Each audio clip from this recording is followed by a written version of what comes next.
Un beso robado en la penumbra. Una confusión que despierta ilusiones y un hombre atrapado entre la realidad y el deseo. En el beso, Anton Chejov nos muestra cómo un instante puede cambiar la percepción de una vida entera. ¿Fue amor, destino o solo un error? Acompáñanos en este relato donde la imaginación y la melancolía transforman un pequeño suceso en un torrente de emociones.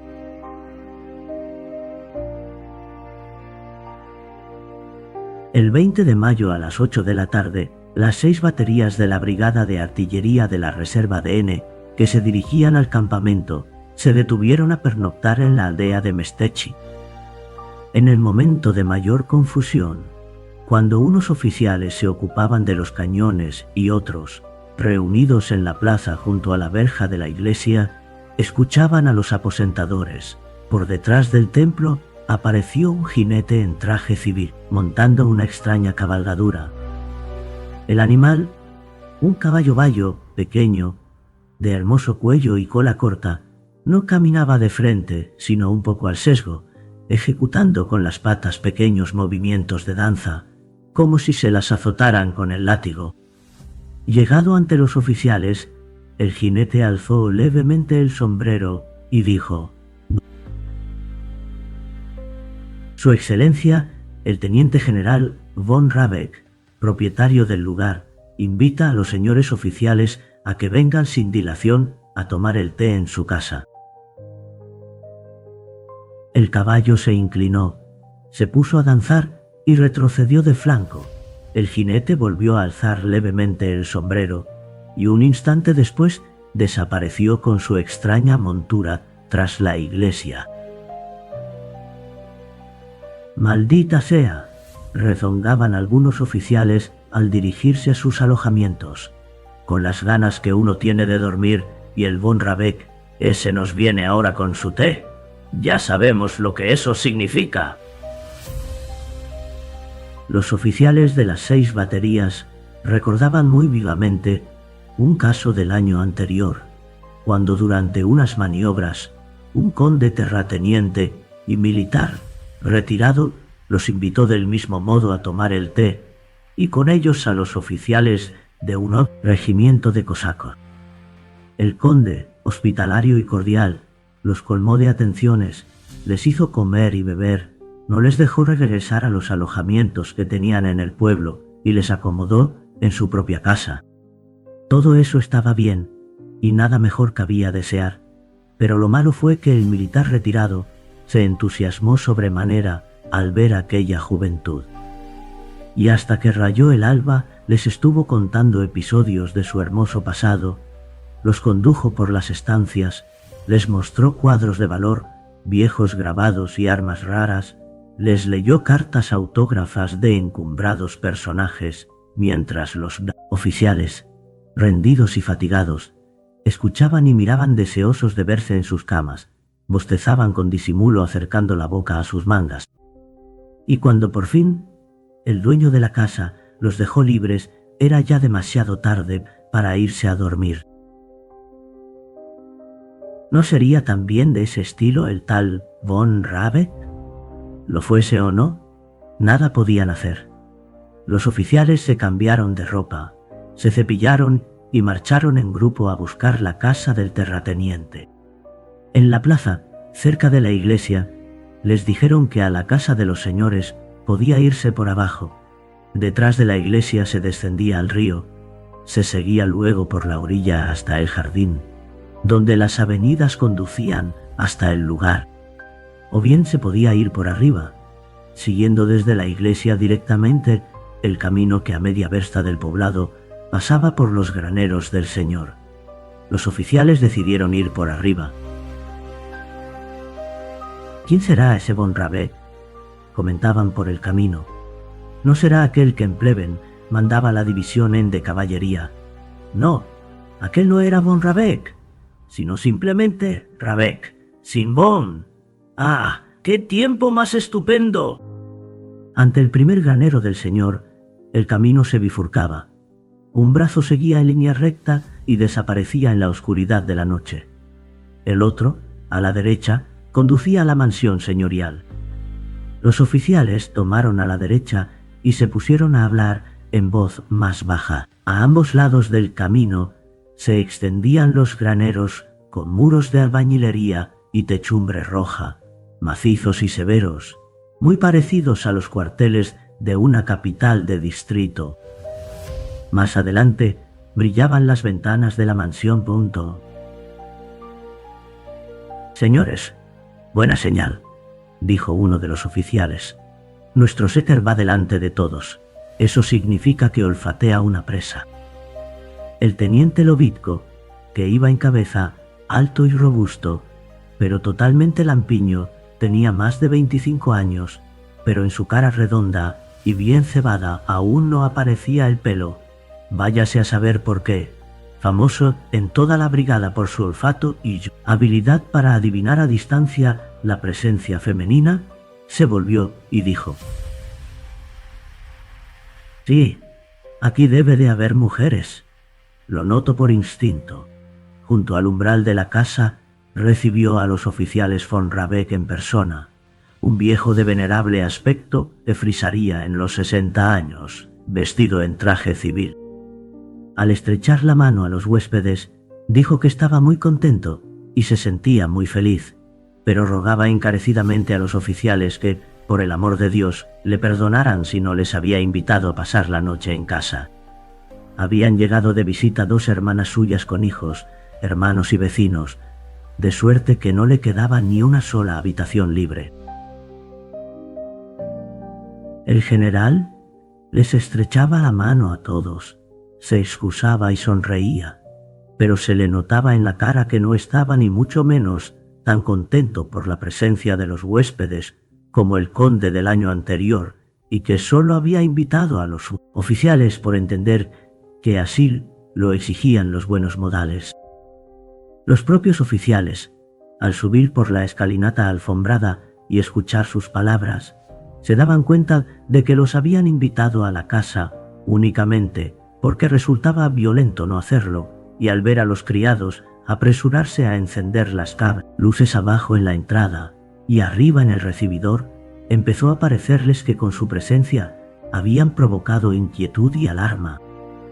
¿Podía ser grata la presencia de 19 oficiales desconocidos allí, donde se habían reunido 2 hermanas con sus hijos, hermanos y vecinos, sin duda con motivo de alguna fiesta o algún acontecimiento familiar? Arriba, a la entrada de la sala, acogió a los huéspedes una vieja alta y erguida, de rostro ovalado y cejas negras, muy parecida a la emperatriz Eugenia. Con sonrisa amable y majestuosa, decía sentirse contenta y feliz de ver en su casa a aquellos huéspedes, y se excusaba de no poder invitar esta vez a los señores oficiales a pasar la noche en la casa. Por su bella y majestuosa sonrisa, que se desvanecía al instante de su rostro cada vez que por alguna razón se volvía hacia otro lado, resultaba evidente que en su vida había visto muchos señores oficiales, que en aquel momento no estaba pendiente de ellos y que, si los había invitado y se disculpaba, era solo porque así lo exigía su educación y su posición social. En el gran comedor donde entraron los oficiales, una decena de varones y damas, unos entrados en años y jóvenes otros, estaban tomando el té en el extremo de una larga mesa. Detrás de sus sillas, envuelto en un leve humo de cigarros, se percibía un grupo de hombres. En medio del grupo había un joven delgado, de patillas pelirrojas, que, tartajeando, hablaba en inglés en voz alta. Más allá del grupo se veía, por una puerta, una estancia iluminada, con mobiliario azul. «Señores, son ustedes tantos que no es posible hacer su presentación», dijo en voz alta el general, esforzándose por parecer muy alegre. «Traben conocimiento ustedes mismos, señores, sin ceremonias». Los oficiales, unos con el rostro muy serio y hasta severo, otros con sonrisa forzada, y todos sintiéndose en una situación muy embarazosa, saludaron bien que mal, inclinándose, y se sentaron a tomar el té. Quien más desazonado se sentía era el capitán ayudante Riabovich, oficial de pequeña estatura y algo encorvado, con gafas y unas patillas como las de un lince. Mientras algunos de sus camaradas ponían cara seria y otros afectaban una sonrisa, su cara, sus patillas de lince y sus gafas parecían decir: yo soy el oficial más tímido, el más modesto y el más gris de toda la brigada. En los primeros momentos, al entrar en la sala y luego sentado a la mesa ante su té, no lograba fijar la atención en ningún rostro ni objeto. Las caras, los vestidos, las garrafitas de coñac de cristal tallado, el vapor que salía de los vasos, las molduras del techo, todo se fundía en una sola impresión general, enorme, que alarmaba a Riabovich y le inspiraba deseos de esconder la cabeza. De modo análogo al declamador que actúa por primera vez en público, veía todo cuanto tenía ante los ojos, pero no llegaba a comprenderlo. Los fisiólogos llamaban ceguera psíquica a ese estado en que el sujeto ve sin comprender. Pero algo después, adaptado ya al ambiente, empezó a ver claro y se puso a observar. Siendo persona tímida y poco sociable, lo primero que le saltó a la vista fue algo que él nunca había poseído, a saber, la extraordinaria intrepidez de sus nuevos conocidos. Von Rabeck, su mujer, dos damas de edad madura, una señorita con un vestido color lila y el joven de patillas pelirrojas, que resultó ser el hijo menor de Von Rabeck, tomaron con gesto muy hábil, como si lo hubieran ensayado de antemano, asiento entre los oficiales y entablaron una calurosa discusión en la que no podían dejar de participar los huéspedes. La señorita Lila se puso a demostrar con ardor que los artilleros estaban mucho mejor que los de caballería y de infantería, mientras que Von Rabeck y las damas entradas en años sostenían lo contrario. Empezaron a cruzarse las réplicas.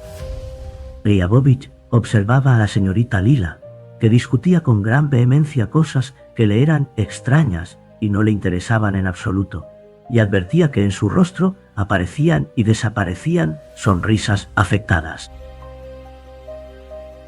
Von Rabeck y su familia hacían participar con gran arte a los oficiales en el debate, pero al mismo tiempo estaban pendientes de vasos y bocas, de si todos bebían, si todos tenían azúcar, y por qué alguno de los presentes no comía bizcocho o no tomaba coña.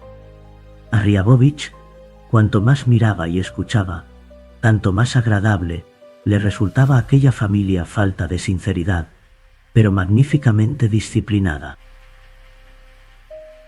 Después del té, los oficiales pasaron a la sala. El instinto no había engañado al teniente Lovitko.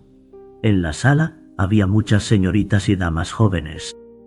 El seterteniente se había plantado ya junto a una rubia muy jovencita vestida de negro e inclinándose con arrogancia, como si se apoyara en un sable invisible. Sonreía y movía los hombros con gracia. Probablemente contaba alguna tontería muy interesante, porque la rubia miraba con aire condescendiente el rostro bien cebado y le preguntaba con indiferencia: ¿de veras? Y de aquel indolente de veras, el setter, de haber sido inteligente, habría podido inferir que difícilmente le gritarían: ¡busca! Empezó a sonar un piano. Un vals melancólico escapó volando de la sala por las ventanas abiertas de par en par. Y todos recordaron, quién sabe por qué motivo, que más allá de las ventanas empezaba la primavera y que aquella era una noche de mayo. Todos notaron que el aire olía a hojas tiernas de álamo, a rosas y a lilas. Riabovich, en quien, bajo el influjo de la música, empezó a dejarse sentir el coñac que había tomado, miró con el rabillo del ojo la ventana, sonrió y se puso a observar los movimientos de las mujeres, hasta que llegó a parecerle que el aroma de las rosas, de los álamos y de las lilas no procedían del jardín, sino de las caras y de los vestidos femeninos. El hijo de Von Rabeck invitó a una cenceña jovencita, y dio con ella 2 vueltas a la sala. Lobitko, deslizándose por el parquet, voló hacia la señorita Lila y se lanzó con ella a la pista. El baile había comenzado. Ryabovich estaba de pie cerca de la puerta, entre los que no bailaban, y observaba. En toda su vida no había bailado ni una sola vez, y ni una sola vez había estrechado el talle de una mujer honesta. Le gustaba enormemente ver cómo un hombre, a la vista de todos, tomaba a una doncella desconocida por el talle y le ofrecía el hombro para que ella colocara su mano. Pero de ningún modo podía imaginarse a sí mismo en la situación de tal hombre. Hubo un tiempo en que envidiaba la osadía y la maña de sus compañeros y sufría por ello. La conciencia de ser tímido, cargado de espaldas y soso, de tener un tronco largo y patillas de lince, lo hería profundamente, pero con los años se había acostumbrado. Ahora, al contemplar a quienes bailaban o hablaban en voz alta, ya no los envidiaba, experimentaba tan solo un enternecimiento melancólico. Cuando empezó la contradanza, el joven von Rabeck se acercó a los que no bailaban e invitó a 2 oficiales a jugar al billar. Estos aceptaron y salieron con él de la sala. Ryabovich, sin saber qué hacer y deseoso de tomar parte de algún modo en el movimiento general, lo siguió. De la sala pasaron al recibidor y recorrieron un estrecho pasillo con vidrieras que los llevó a una estancia donde ante su aparición se alzaron rápidamente de los divanes 3 soñolientos lacayos. Por fin, después de cruzar una serie de estancias, el joven von Rabeck y los oficiales entraron en una habitación pequeña donde había una mesa de billar. Empezó el juego. Ryabovich, que nunca había jugado a nada que no fueran las cartas, contemplaba indiferente junto al billar a los jugadores, mientras que estos, con las guerreras desabrochadas y los tacos en las manos, daban zancadas, soltaban retruécanos y gritaban palabras incomprensibles. Los jugadores no paraban mientes en él, solo de vez en cuando alguno de ellos, al empujarlo con el codo o al tocarlo inadvertidamente con el taco, se volvía y le decía «¡Perdón!». Aún no había terminado la primera partida, cuando le empezó a parecer que allí estaba de más, que estorbaba. De nuevo se sintió atraído por la sala y se fue. Pero en el camino de retorno le sucedió una pequeña aventura. A la mitad del recorrido se dio cuenta de que no iba por donde debía. Se acordaba muy bien de que tenía que encontrarse con las 3 figuras de lacayos soñolientos, pero había cruzado ya 5 o 6 estancias, y era como si a aquellas figuras se las hubiera tragado la tierra. Percatándose de su error, retrocedió un poco, dobló a la derecha y se encontró en un gabinete sumido en la penumbra, que no había visto cuando se dirigía a la sala de billar. Se detuvo unos momentos, luego abrió resuelto la primera puerta en que puso la vista y entró en un cuarto completamente a oscuras. Enfrente se veía la rendija de una puerta por la que se filtraba una luz viva. Del otro lado de la puerta llegaban los apagados sones de una melancólica mazurca. También en el cuarto oscuro, como en la sala, las ventanas estaban abiertas de par en par y se percibía el aroma de álamos, lilas y rosas. Ryabovich se detuvo pensativo. En aquel momento, de modo inesperado, se oyeron unos pasos rápidos y el leve rumor de un vestido. Una anhelante voz femenina balbuceó por fin. Y 2 brazos mórbidos, perfumados, brazos de mujer sin duda, le envolvieron el cuello. Una cálida mejilla se apretó contra la suya y al mismo tiempo resonó un beso. Pero acto seguido, la que había dado el beso exhaló un breve grito y Ryabovich tuvo la impresión de que se apartaba bruscamente de él, con repugnancia. Poco faltó para que también él profiriera un grito, y se precipitó hacia la rendija iluminada de la puerta. Cuando volvió a la sala, el corazón le martilleaba y las manos le temblaban de manera tan notoria que se apresuró a esconderlas tras la espalda. En los primeros momentos le atormentaban la vergüenza y el temor de que la sala entera supiera que una mujer acababa de abrazarlo y besarlo. Se retraía y miraba inquieto a su alrededor, pero al convencerse de que allí seguían bailando, charlando tan tranquilamente como antes, se entregó por entero a una sensación nueva que hasta entonces no había experimentado ni una sola vez en la vida. Le estaba sucediendo algo raro. El cuello, unos momentos antes envuelto por unos brazos mórbidos y perfumados, le parecía untado de aceite. En la mejilla, a la izquierda del bigote, donde lo había besado la desconocida, le palpitaba una leve y agradable sensación de frescor, como de unas gotas de menta, y lo notaba tanto más cuanto más frotaba a ese punto. Todo él, de la cabeza a los pies, estaba colmado de un nuevo sentimiento extraño, que no hacía sino crecer y crecer. Sentía ganas de bailar, de hablar, de correr al jardín, de reír a carcajadas. Se olvidó por completo de que era encorvado y gris, de que tenía patillas de lince y un aspecto indefinido así. Lo calificaron una vez en una conversación de señoras que él oyó por azar. Cuando pasó por su vera la mujer de von Rabeck, le sonrió con tanta amabilidad y efusión que la dama se detuvo y lo miró interrogadora. «Su casa me gusta enormemente», dijo Riabovich, ajustándose las gafas. La generala sonrió y le contó que aquella casa había pertenecido ya a su padre. Después le preguntó si vivían sus padres, si llevaba en la milicia mucho tiempo, por qué estaba tan delgado y otras cosas por el estilo.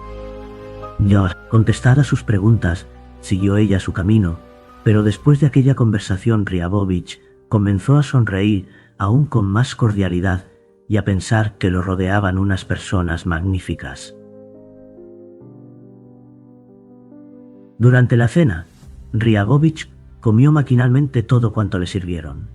Bebía y, sin oír nada, procuraba explicarse la reciente aventura. Lo que acababa de sucederle tenía un carácter misterioso y romántico, pero no era difícil de descifrar. Sin duda, alguna señorita o dama se había citado con alguien en el cuarto oscuro. Había estado esperando largo rato y, debido a sus nervios excitados, había tomado a Riabovich por su héroe.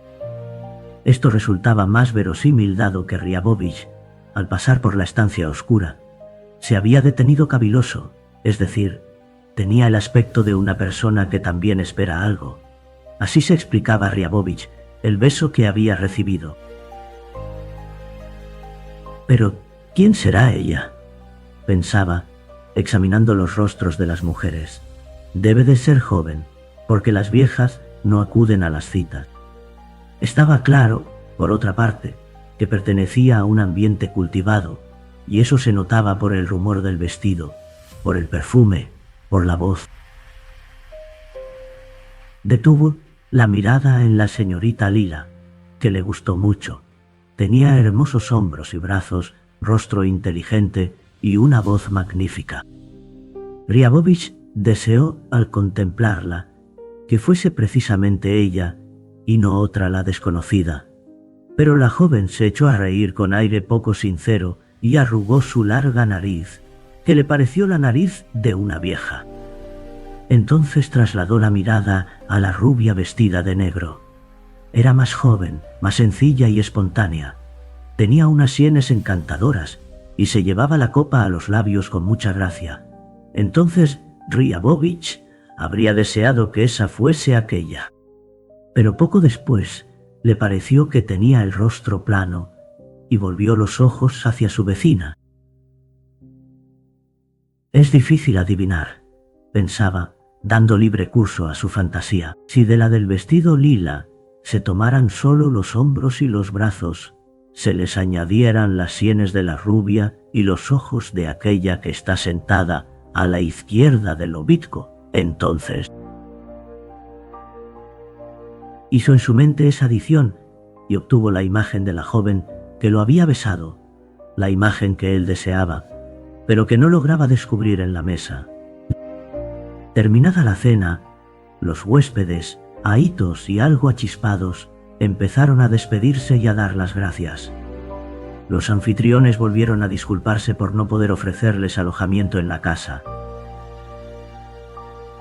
«Estoy muy contento, muchísimo, señores», decía el general, y esta vez era sincero.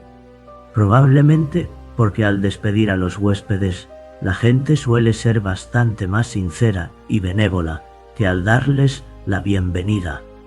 «Estoy muy contento». Quedan invitados para cuando estén de regreso. Sin cumplidos. ¿Pero por dónde van? ¿Quieren pasar por arriba?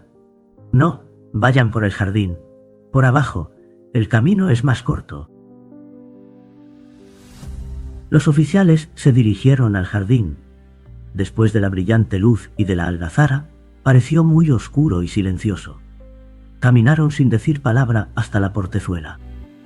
Estaban algo bebidos, alegres y contentos, pero las tinieblas y el silencio los movieron a reflexionar por unos momentos.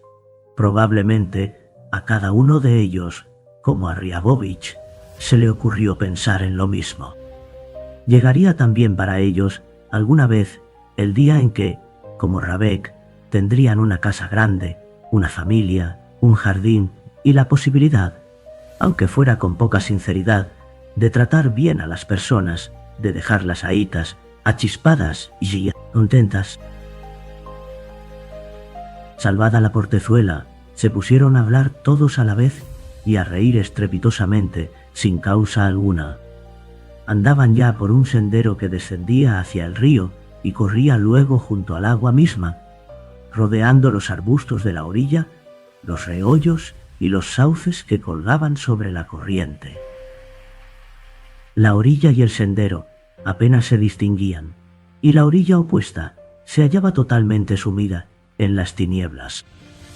Acá y allá, las estrellas se reflejaban en el agua oscura, tremolaban y se distendían, y solo por esto se podía adivinar que el río fluía con rapidez. El aire estaba en calma. En la otra orilla gemían los chorlitos soñolientos, y en esta un ruiseñor, sin prestar atención alguna al tropel de oficiales, desgranaba sus agudos trinos en un arbusto. Los oficiales se detuvieron junto al arbusto, lo sacudieron, pero el ruiseñor siguió cantando. «¿Qué te parece?». Se oyeron unas exclamaciones de aprobación. Nosotros aquí a su lado y él sin hacer caso. Valiente granuja. Al final el sendero ascendía y desembocaba cerca de la verja de la iglesia. Allí los oficiales, cansados por la subida, se sentaron y se pusieron a fumar. En la otra orilla apareció una débil lucecita roja y ellos, sin nada que hacer, pasaron un buen rato discutiendo si se trataba de una hoguera, de la luz de una ventana o de alguna otra cosa. También Ryabovich contemplaba aquella luz y le parecía que ésta le sonreía y le hacía guiños, como si estuviera en el secreto del beso. Llegado a su alojamiento, Ryabovich se apresuró a desnudarse y se acostó. En la misma isba que él se albergaban Lobitko y el teniente Merzliakov, un joven tranquilo y callado, considerado entre sus compañeros como un oficial culto, que leía siempre cuando podía el Vestnik Yevropi que llevaba consigo. Lobitko se desnudó. Estuvo un buen rato paseando de un extremo a otro, con el aire de un hombre que no está satisfecho, y mandó a la ordenanza a buscar cerveza. Merzliakov se acostó, puso una vela junto a su cabecera y se abismó en la lectura del Vestnik. ¿Quién sería?, pensaba Ryabovich mirando el techo ahumado. El cuello aún le parecía untado de aceite y cerca de la boca notaba una sensación de frescor como la de unas gotas de menta. En su imaginación centelleaban los hombros y brazos de la señorita de Lila, las sienes y los ojos sinceros de la rubia de negro, talles, vestidos, broches. Se esforzaba por fijar su atención en aquellas imágenes, pero ellas brincaban, se extendían y oscilaban. Cuando en el anchuroso fondo negro que toda persona ve al cerrar los ojos, desaparecían por completo tales imágenes, empezaba a oír pasos presurosos, el rumor de un vestido, el sonido de un beso, y una intensa e inmotivada alegría se apoderaba de él.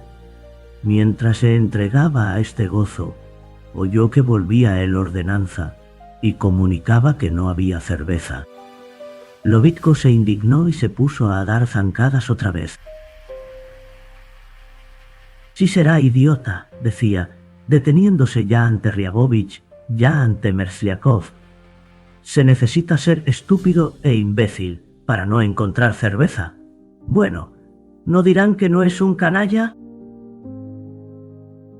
«Claro que aquí es imposible encontrar cerveza», dijo Mersliakov, sin apartar los ojos del Vestnik Yevropi.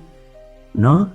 ¿Lo cree usted así?», insistía Lobitko. «Señores, por Dios, arrójenme a la luna y allí les encontraré yo enseguida cerveza y mujeres. Ya verán, ahora mismo voy por ella. Llámenme miserable si no la encuentro». Tardó bastante en vestirse y en calzarse las altas botas. Después encendió un cigarrillo y salió sin decir nada. «Grabek, Grabek, Labek», se puso a musitar, deteniéndose en el zaguán. «¿Diablos? No tengo ganas de ir solo». «¿Ryabovich no quiere darse un paseo?». Al no obtener respuesta, volvió sobre sus pasos, se desnudó lentamente y se acostó. Mersliakov suspiró, dejó a un lado el Vestnik Yevropi y apagó la vela. «Bueno», balbuceó Lobitko, encendiendo un pitillo en la oscuridad. Ryabovich metió la cabeza bajo la sábana, se hizo un ovillo y empezó a reunir en su imaginación las vacilantes imágenes y a juntarlas en un todo. Pero no logró nada. Pronto se durmió, y su último pensamiento fue que alguien lo acariciaba y lo colmaba de alegría, que en su vida se había producido algo insólito, estúpido, pero extraordinariamente hermoso y agradable. Y ese pensamiento no lo abandonó ni en sueño. Cuando despertó, la sensación de aceite en el cuello y de frescor de menta cerca de los labios ya había desaparecido, pero la alegría, igual que la víspera, se le agitaba en el pecho como una ola. Miró entusiasmado los marcos de las ventanas dorados por el sol naciente y prestó oído al movimiento de la calle. Al pie mismo de las ventanas hablaban en voz alta. El jefe de la batería de Ryabovich, Lebedetsky, que acababa de alcanzar a la brigada, conversaba con su sargento primero en voz muy alta, como tenía por costumbre. «¿Y qué más?», gritaba el jefe. «Ayer, al herrar los caballos, señoría, erraron a Golubchik. El practicante le aplicó un emplaste de arcilla con vinagre. Ahora lo conducen de la rienda aparte. Y también ayer, su señoría, el herrador Artemiev se emborrachó y el teniente mandó que lo ataran en el avantren de una cureña de repuesto». El sargento primero informó además de que Karpov había olvidado los nuevos cordones de las trompetas y las estaquillas de las tiendas, y de que los señores oficiales habían estado de visita la noche anterior en casa del general von Rabe. En plena conversación, apareció en el vano de la ventana la barba roja de Lebedetsky. Miró con los ojos miopes semientornados las soñolientas caras de los oficiales y los saludó. «¿Todo marcha bien?», preguntó. «El caballo limonero se ha hecho una rozadura en la cerviz», respondió Lobitko bostezando. «¿Ha sido con la nueva collera?». El jefe suspiró. Reflexionó unos momentos y dijo en voz alta: «Pues yo pienso ir a ver a Alexandra Yevgrafovna. Tengo que visitarla. Bueno, adiós. Los alcanzaré antes de que anochezca». Un cuarto de hora después, la brigada se puso en marcha. Cuando pasaba por delante de los graneros del señor, Ryabovich miró a la derecha hacia la casa. Las ventanas tenían las celosías cerradas. Evidentemente, allí dormía aún todo el mundo. También dormía aquella que la víspera lo había besado. Se la quiso imaginar durmiendo. La ventana de la alcoba, abierta de par en par. Las ramas verdes mirando por aquella ventana. La frescura matinal. El aroma de álamos, de lilas y de rosas. La cama, la silla y en ella el vestido que el día anterior rumoreaba, las zapatillas. El pequeño reloj en la mesita. Todo se lo representaba a él con claridad y precisión. Pero los rasgos de la cara, la linda sonrisa soñolienta, precisamente aquello que era importante y característico, le resbalaba en la imaginación como el mercurio entre los dedos. Recorrida una media versta, miró hacia atrás, la iglesia amarilla, la casa, el río y el jardín se hallaban inundados de luz. El río, con sus orillas de acentuado verdor, reflejando en sus aguas el cielo azul y mostrando algún que otro lugar plateado por el sol, era hermoso. Riabovich lanzó una última mirada a Mestechki y experimentó una profunda tristeza, como si se separara de algo muy íntimo y entrañable. En cambio, en la ruta solo aparecían ante los ojos cuadros sin ningún interés, conocidos desde hacía mucho tiempo. A derecha y a izquierda, campos de centeno joven y de alforfón, por los que saltaban los grajos. Miras hacia adelante y solo ves polvo y nucas. Miras hacia atrás y ves el mismo polvo y caras. Delante marchan 4 hombres armados con sables. Forman la vanguardia. Tras ellos va el grupo de cantores, a los que siguen los trompetas, que montan a caballo. La vanguardia y los cantores, como los empleados de las pompas fúnebres que llevan antorchas en los entierros, olvidan a cada momento la distancia que estipula el reglamento y se adelantan demasiado. Riabovich se encuentra en la primera pieza de la 5ª batería. Ve las 4 baterías que le preceden. A una persona que no sea militar, la fila larga y pesada que forma una brigada en marcha le parece un baturrillo enigmático, poco comprensible. No entiende por qué alrededor de un solo cañón van tantos hombres, ni por qué lo arrastran tantos caballos guarnecidos, con un extraño atelaje, como si la pieza fuera realmente terrible y pesada.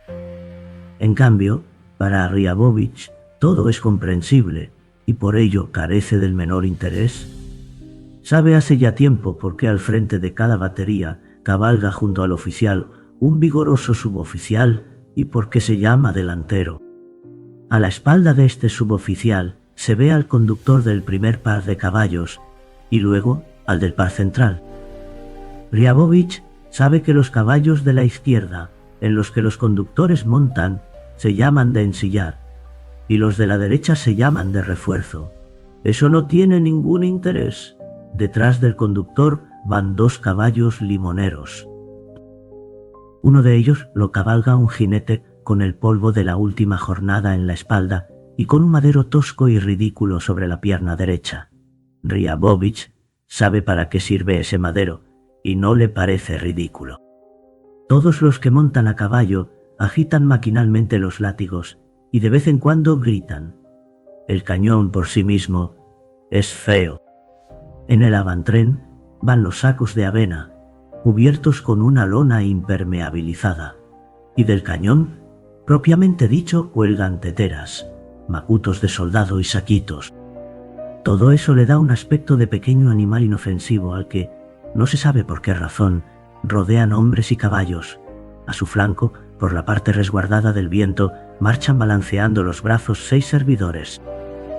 Detrás de la pieza se encuentran otra vez nuevos artilleros, conductores, caballos limoneros, tras los cuales se arrastra un nuevo cañón tan feo y tan poco imponente como el primero. Al segundo uno, siguen el tercero y el cuarto. Junto a este va un oficial, y así sucesivamente. La brigada consta en total de 6 baterías, y cada batería tiene 4 cañones. La columna se extiende una media versta. Se cierra con un convoy, a cuya vera, bajando su cabeza de largas orejas, marcha cavilosa una figura en sumo grado simpática, el asno Magar, traído de Turquía por uno de los jefes de batería. Riabovich miraba indiferente adelante y atrás, a las nucas y a las caras. En otra ocasión se habría adormilado, pero esta vez se sumergía por entero en sus nuevos y agradables pensamientos. Al principio, cuando la brigada acababa de ponerse en marcha, quiso persuadirse de que la historia del beso solo podía tener el interés de una aventura pequeña y misteriosa, pero que en realidad era insignificante, y que pensar en ella seriamente resultaba por lo menos estúpido. Pero pronto mandó a paseo la lógica y se entregó a sus quimeras. Ora se imaginaba en el salón de von Rabeck, al lado de una joven parecida a la señorita de lila y a la rubia de negro. Ora cerraba los ojos y se veía con otra joven totalmente desconocida, de rasgos muy imprecisos. Mentalmente le hablaba, la acariciaba, se inclinaba sobre su hombro, se representaba la guerra y la separación, después el encuentro, la cena con la mujer y los hijos. «¡A los frenos!», resonaba la voz de Mando cada vez que se descendía una cuesta. Él también exclamaba «¡a los frenos!», temiendo que ese grito interrumpiera sus ensueños y lo devolviera a la realidad. Al pasar por delante de una hacienda, Riabovich miró por encima de la empalizada al jardín. Apareció ante sus ojos una avenida larga, recta como una regla, sembrada de arena amarilla y flanqueada de jóvenes abedules. Con la avidez del hombre embebido en sus sueños, se representó unos piececitos de mujer caminando por la arena amarilla, y de manera totalmente inesperada, se perfiló en su imaginación, con toda nitidez, aquella que lo había besado, y que él había logrado fantasear la noche anterior durante la cena. La imagen se fijó en su cerebro y ya no lo abandonó. Al mediodía, detrás, cerca del convoy, resonó un grito. «¡Alto! Vista a la izquierda! Señores oficiales». En una carretela arrastrada por un par de caballos blancos, se acercó el general de la brigada. Se detuvo junto a la segunda batería y gritó algo que nadie comprendió. Varios oficiales, entre ellos Riabovich, se le acercaron al galope. «¿Qué tal? ¿Cómo vamos?», preguntó el general, entornando los ojos enrojecidos. «¿Hay enfermos?». Obtenidas las respuestas, el general pequeño y enteco reflexionó y dijo, volviéndose hacia uno de los oficiales: «El conductor del limonero de su tercer cañón se ha quitado la rodillera y el bribón la ha colgado en el avantren. Castíguelo». Alzó los ojos hacia Riabovich y prosiguió: «Me parece que usted ha dejado los tirantes demasiado largos». Hizo aún algunas aburridas observaciones. Miró a Lobitko y se sonrió. «Y usted, teniente Lobitko, tiene un aire muy triste», dijo. «¿Siente nostalgia por Lopujova?» «Señores, echa de menos a Lopujova». Lopujova era una dama muy entrada en carnes y muy alta, que había rebasado hacía ya tiempo los 40. El general, que tenía una debilidad por las féminas de grandes proporciones cualquiera que fuese su edad, sospechaba la misma debilidad en sus oficiales. Ellos sonrieron respetuosamente. El general de la brigada, contento por haber dicho algo divertido y venenoso, rió estrepitosamente, tocó la espalda de su cochero y se llevó la mano a la visera. El coche reemprendió la marcha. Todo eso que ahora sueño y que me parece imposible y celestial es en realidad muy común, pensaba Riabovich mirando las nubes de polvo que corrían tras la carretela del general. Es muy corriente y le sucede a todo el mundo. Por ejemplo, este general en su tiempo amó. Ahora está casado y tiene hijos. El capitán Baxter también está casado y es querido, aunque tiene una feísima nuca roja y carece de cintura. Salmanov es tosco, demasiado tártaro, pero ha tenido también su idilio terminado en boda. Yo soy como los demás, y antes o después sentiré lo mismo que todos. La idea de que era un hombre como tantos y de que también su vida era una de tantas, lo alegró y reconfortó. Ya se la representaba osadamente a ella y también su propia felicidad, sin poner freno alguno a su imaginación. Cuando por la tarde la brigada hubo llegado a su destino y los oficiales descansaban en las tiendas, Ryabovich, Mersliakov y Lobitko se sentaron a cenar alrededor de un baúl. Mersliakov comía sin apresurarse, masticaba despacio y leía el Vestnik Yevropi que sostenía sobre las rodillas. Lobitko hablaba sin parar y se servía cerveza, y Ryabovich, con la cabeza turbia por los sueños de toda la jornada, callaba y bebía. Después del tercer vaso, se achispó, se debilitó y experimentó un irresistible deseo de compartir su nueva impresión con sus compañeros. Me sucedió algo extraño en casa de esos von Rabeck, empezó a decir, procurando imprimir a su voz un tono de indiferencia burlona. Había ido, no sé si lo saben, a la sala de billar. Se puso a contar con todo detalle la historia del beso y al minuto se calló. En aquel minuto lo había contado todo y le sorprendía tremendamente que hubiera necesitado tan poco tiempo para su relato. Le parecía que de aquel beso habría podido hablar hasta la madrugada. Habiéndolo escuchado Lobitko, que contaba muchas trolas y por esta razón no creía a nadie, lo miró desconfiado y sonrió. Mersliakov enarcó las cejas y tranquilamente, sin apartar la mirada del Vestnik Yevropi, dijo: «Que Dios lo entienda. Arrojarse al cuello de alguien sin antes haber preguntado quién era. Se trataría de una psicópata». «Sí, debía de ser una psicópata», asintió Ryabovich. «Una vez me ocurrió a mí un caso análogo», dijo Lobitko, poniendo ojos de susto.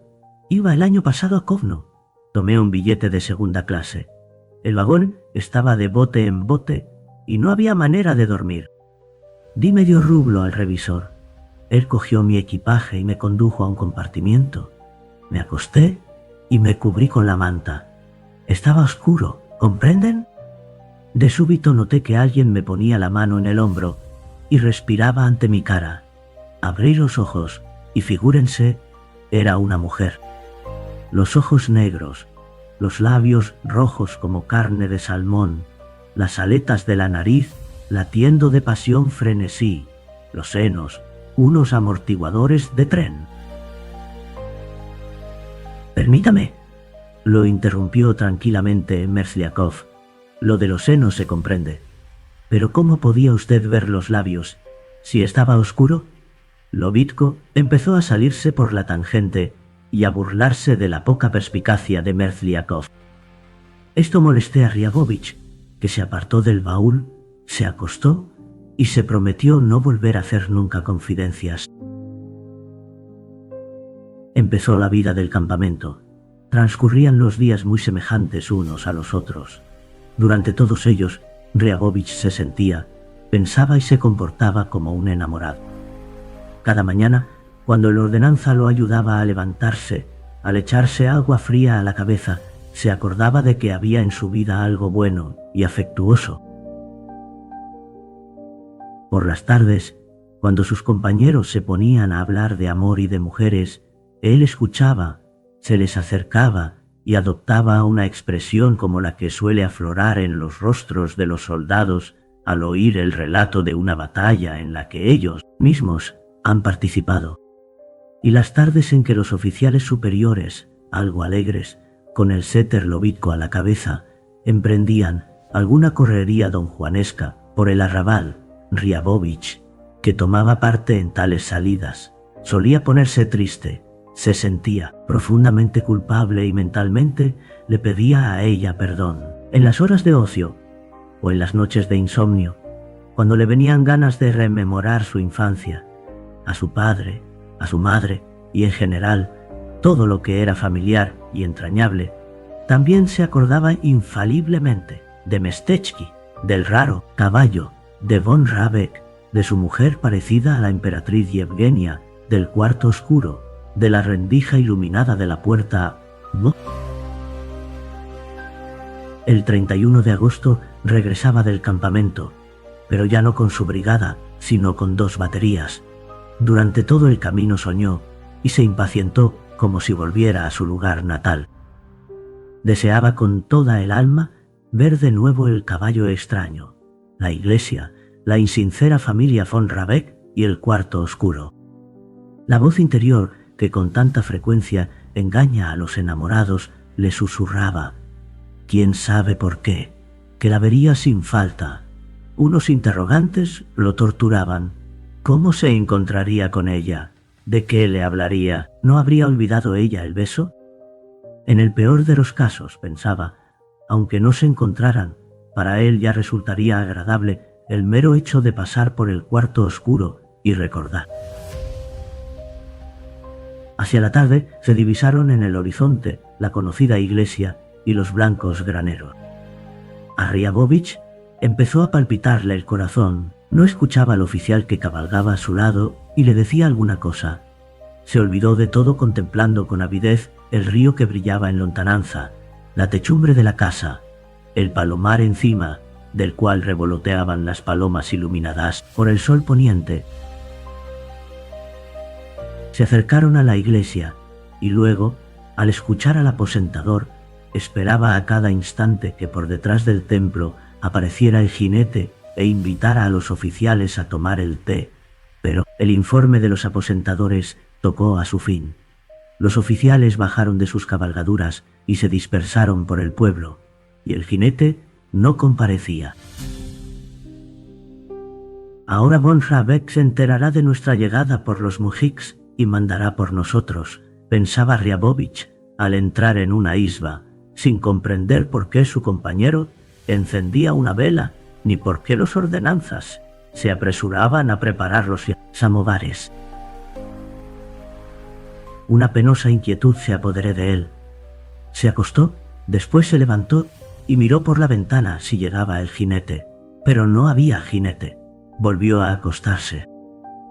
Media hora más tarde se levantó y, sin poder dominar su inquietud, salió a la calle y dirigió sus pasos hacia la iglesia. La plaza, cerca de la verja, estaba oscura y desierta.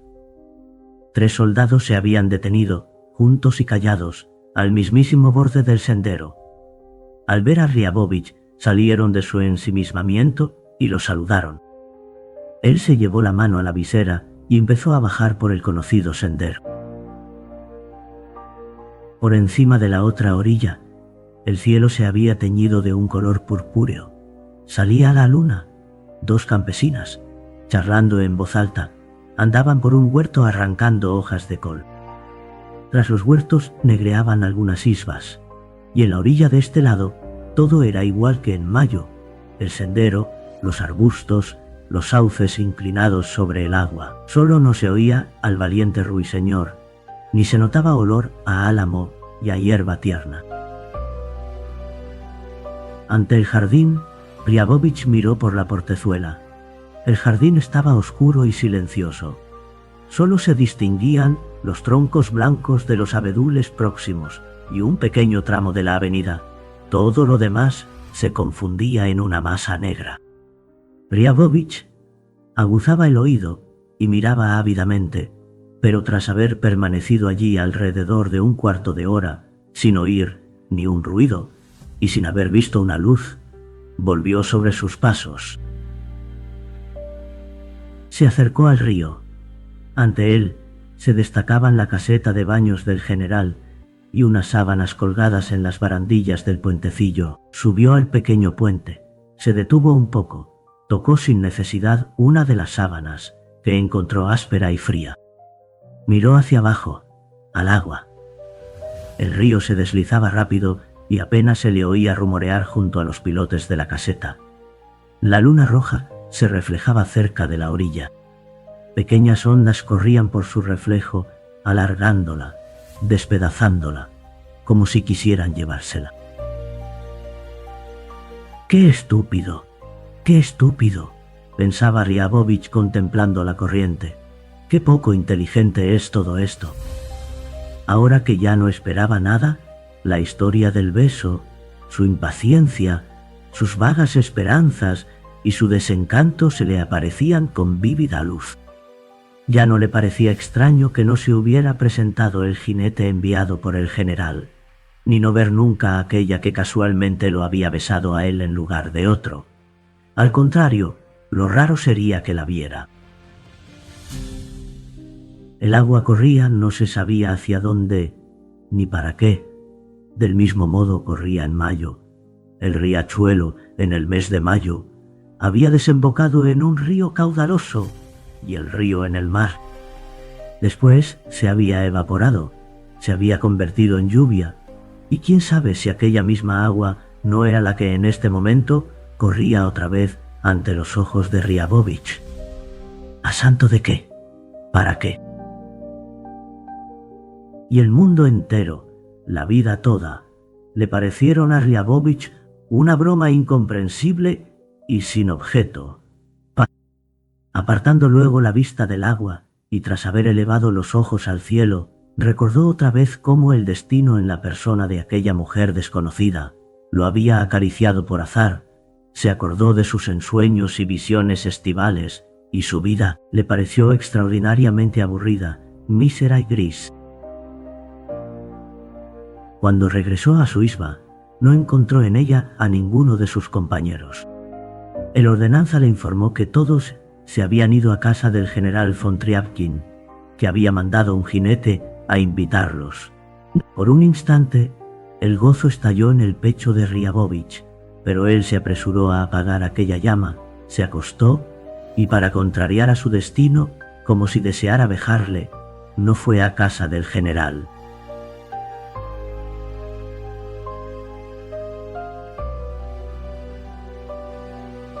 Así concluye El beso, un cuento que nos habla de la fragilidad de nuestras ilusiones. Chejov nos muestra cómo un instante efímero puede convertirse en el centro de la existencia de alguien, moldeando su perspectiva de la vida y del amor. Pero, ¿cuánto de lo que sentimos es real y cuánto es producto de nuestra imaginación? El protagonista de esta historia nos deja con una enseñanza agridulce. A veces, nos aferramos más a la idea de lo que pudo haber sido que a la realidad misma. Y en ese juego de expectativas, la vida sigue su curso sin detenerse. Si este cuento te ha hecho reflexionar, suscríbete y acompáñanos en más historias donde la sutileza de los pequeños momentos revela las verdades más profundas del alma humana.